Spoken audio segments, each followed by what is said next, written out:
अस्सलाम वालेकुम मेरे समझदार पाकिस्तानियों। करोड़ हा दरूद आका दो जहां नबी मेहरबान मोहम्मद मुस्तफ़ा सल्लल्लाहु अलैहि वसल्लम पर। इस दुआ और इस उम्मीद के साथ इस व्लॉग का आगाज करते हैं कि अल्लाह रब्बुल इज्जत इस मुल्क के फैसला साजों के दिलों में समझदार पाकिस्तानियों के लिए नरमी पैदा कर दे। Chief of the army staff general Asim Munir की चीफ मिनिस्टर केपी के अली अमीन गड्डापुर से मुलाकात ने मुल्की सियासी उफक पर नए सवालात खड़े कर दिए हैं और इस तासुर को भी मजीद गहरा कर दिया है कि खिचड़ी पक रही है और वो खिचड़ी जो गुज़श्ता कई रोज से पक रही है, अब वो खिचड़ी पक कर तैयार होने वाली है। इस तमाम तर सियासी मंजरनामे पर बहुत कुछ है जो सामने हो रहा है और बहुत कुछ है जो पसे पर्दा दीवार के पीछे या बैकड्रॉप में चल रहा है। और बैकड्रॉप में जो कहानी इस वक्त चल रही है, ये जिसका स्क्रिप्ट लिखा जा रहा है, उसके मरकजी किरदारों में इमरान खान साहब की अहलिया बुशरा बीबी और वजीर आला खैबर पख्तूनख्वा अली अमीन गंडापुर है, जो मुसलसल ना सिर्फ एक दूसरे से राब्ते में है बल्कि ताकतवर हलकों से भी राब्ते में है। गुज़श्ता रोज chief of the army staff general Asim Munir दौरे पेशावर के लिए गए, जहां बहुत सारी चीजें ऐसी हैं जिसमें समझने वालों के लिए इशारा ही काफी है। इस मुलाकात में जमीयत उलमा इस्लाम फी के सरबरा मौलाना फजल रहमान तो मौजूद नहीं थे। हाँ, अलबत्ता जमात इस्लामी के सरबरा हाफिज नईमुर रहमान साहब जनरल आसिम मुनीर के बिल्कुल सामने बैठे हुए थे। इस मुलाकात की एक और खास बात यह कि इस मुलाकात में दाएं जानिब अली अमीन गंडापुर साहब और बाएं जानिब गवर्नर केपी के फैसल करीम कुंडी और उनके बिल्कुल साथ वजीर दाखिला मोहसिन नकवी बराजमान थे। इस मुलाकात में बहुत सी चीजें जो आर्मी चीफ कह गए और जिसको पाक फौज के शोबा ताल्लुकात आमा ने रिपोर्ट किया या रिपोर्ट करने की इजाजत दी। सबसे पहले तो मैं मुख्तसर से अंदाज में इख्तसार के साथ जरा आपके सामने वो चीजें रख देता हूं कि जो chief of the army staff general Asim Munir के अपने अल्फाज हैं। और जनरल आसिम मुनीर साहब जिस इत्तेहाद और इत्तफाक की बात कर रहे हैं, जिसमें पाकिस्तान तहरीक इंसाफ को भी शामिल किया गया है उन तमाम तर जमातों के अंदर, वो बहुत ही ज्यादा अहम है, जिसमें वो मिलकर दहशत गर्दी के मुकाबले की बात कर रहे हैं। और लगता यह है कि उसमें कहीं ना कहीं जाहिर है तहरीक इंसाफ का किरदार भी मुसल्लमा है। जनरल आसिम मुनीर ने कहा कि हम बुराई की कुव्वतों के खिलाफ मुतहिद हैं, दुश्मन से आनी हाथों से निपटेंगे, ये जंग जारी है और इसे मंतकी नतीजे तक पहुंचाएंगे। अब ये दहशत गर्दों से, जिसे फितनतुल खारिज कहते हैं, उनसे लड़ने की बात कर रहे हैं और उस पे ये कह रहे हैं कि तमाम तर फोर्सेस यानी पॉलिटिकल फोर्सेस भी और जाहिर है मिलिट्री एस्टैब्लिशमेंट भी, they are on the same page. Pak फौज के शोबा ताल्लुकात आमा ISPR के मुताबिक army chief general Asim Munir ने ये बात पेशावर के दौरे में मुख्तलिफ सियासी जमातों के खैबर पख्तूनख्वा के रहनुमाओं से मुलाकात में कही और वजीर आला KP अली अमीन गंडापुर भी शरीक हुए। शुरका ने दहशत गर्दी की लानत के खात्मे के लिए एक सियासी आवाज और अवामी हिमायत की जरूरत पर इत्तफाक किया। आर्मी चीफ ने मुसल्लह अफवाज और कानून नाफिज करने वाले इदारों की गैर मुतजलजल अज़्म और बेमिसाल कुर्बानियों को सराहा और कहा कि अफवाज पाकिस्तान और कानून नाफिज करने वाले इदारे दहशत गर्दों के मजमूम एजेंडे को नाकाम बनाने में अहम किरदार भी अदा कर रहे हैं। उनका यह भी कहना था कि सिक्योरिटी फोर्सेस की शानदार कामयाबियों पर फख्र है। हमने अपनी सरहदों के अंदर और बाहर दहशतगर्द तंजीमों की ऑपरेशनल सलाहियतों को कामयाबी से कम कर दिया है।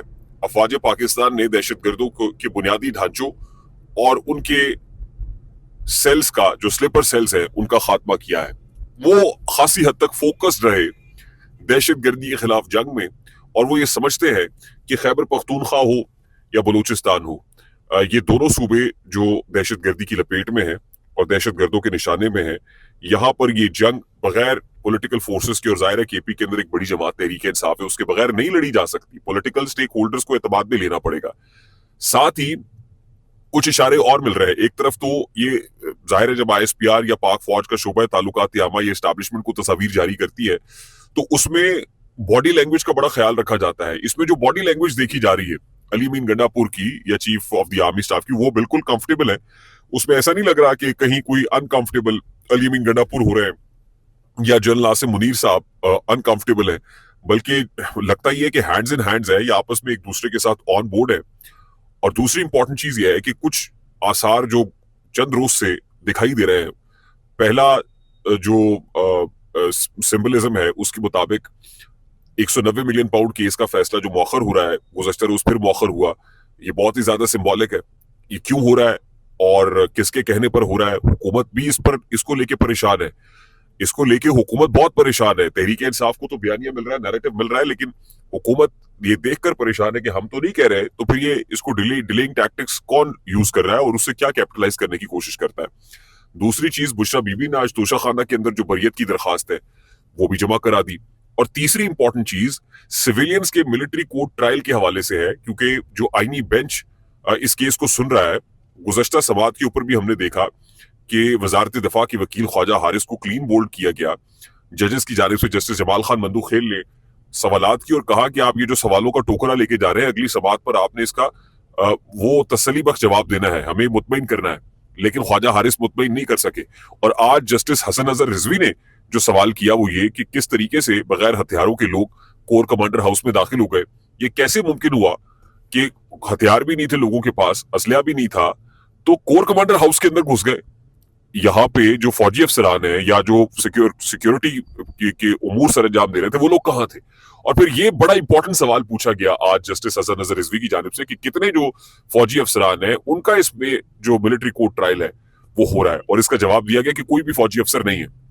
अब आप अंदाजा कर लीजिए कि अगर कोई ब्रीदिंग स्पेस मिलेगी, एक तरफ तो जाहिर है मिलिट्री इस्टेब्लिशमेंट ये कहती है ना कि जी जो मास्टरमाइंड्स हैं, आर्बिट्रेटर्स हैं, जो जो सहूलतकार है, फैसिलिटेटर्स हैं, वो असल निशाना है, असल हदफ है, वो अपने स्टांस के ऊपर मौजूद रहे, बरकरार रहे कि जी हम तो इनको सजाएं देना चाहते हैं। लेकिन वहां से अदालतें जो है वो मिलिट्री कोर्ट ट्रायल को जस्टिफाई ना करें, इंडोर्स ना करें, तो ऑटोमेटिकली इमरान खान साहब का तो ट्रायल नहीं हो सकेगा।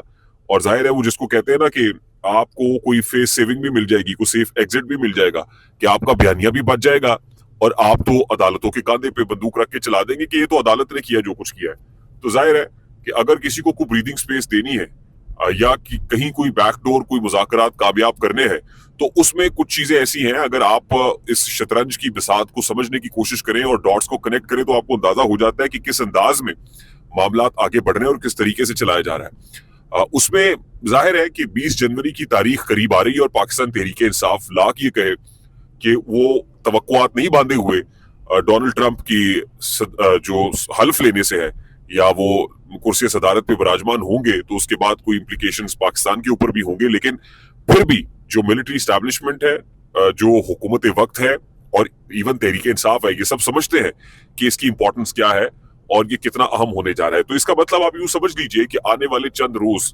चंद दिन मुल्क की सियासत के ऊपर एक फाइनल राउंड की सूरत खेले जाएंगे, आर या पार की सूरत खेले जाएंगे। और अगर इस आर या पार में इमरान खान साहब को कन्विंस करके को म्यूचुअल विन विन बना लिया जाता है, जिसमें पाकिस्तान तहरीक इंसाफ का भी फायदा हो और मिलिट्री एस्टैब्लिशमेंट को भी फेस सेविंग मिले, तो फिर आप यूं समझ लीजिएगा कि मामला तय हो गए। लेकिन अगर ना हुआ तो फिर एक तरफ आप यूं कह लीजिए कि जस्ट हाईएस्ट फोरम के ऊपर, लेवल के ऊपर मामला चल रहे हैं, यहां से फिर पॉइंट ऑफ नो रिटर्न के ऊपर मामला आ जाएंगे और फिर एक्सट्रीम पोजीशन लेनी पड़ेगी। यही वो जगह है, यही वो सेंसिटिव पोजीशन है कि जहां अगर सैनिटी प्रिवेल कर गई तो कर जाएगी, अदरवाइज फिर मामला उस नहज पे होंगे कि संभाले नहीं संभलेंगे। उम्मीद करते हैं कि आपको हमारी ये व्लॉग पसंद आया होगा। अगर पसंद आए तो इसको लाइक और शेयर करना मत भूलिएगा, क्योंकि इससे हमारा पैगाम ज्यादा लोगों तक पहुंचता है, मैसेज तक पहुंचता है।